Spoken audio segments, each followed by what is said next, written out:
Welcome back to the song breakdown series. Glad you're here.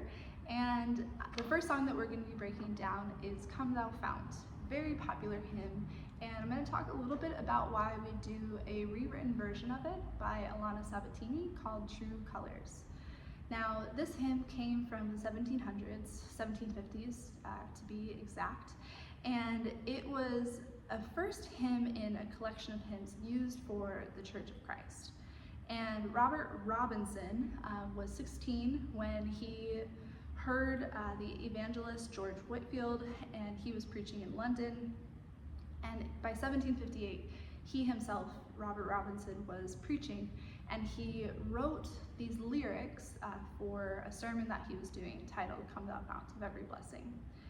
And he ended up using, at least this is kind of the history that we get, this tune. So the actual notes that we sing and kind of the backing instrumentals behind it is called the Nettleton tune. And so it's been ascribed to this hymn, and you'll find this in a lot of traditional hymns, is that they might have picked up a tune from somewhere else and then put their own lyrics on top of it. Not unlike the way that we rewrite songs today. And so we're actually honoring some of the history of how hymns came to be by giving them new life.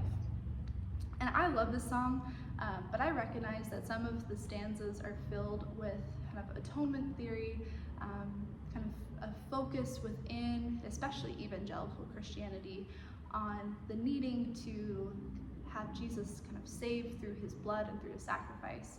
And for some folks that resonates, and for others kind of have come to this space of believing differently about who Jesus is and was and why he died, etc. And so that can be a whole other conversation, but this hymn in particular brings up images of that and isn't always comfortable for someone singing it. And so Alana Sabatini took this very familiar hymn that many grew up with and gave it new life, especially to honor the journeys of queer folks and those who have deconstructed their faith but still want to resonate with something that was really meaningful to them in the past. And so I'm going to share the rewritten version in kind of our next video, or if you're on our YouTube, it'll just keep going.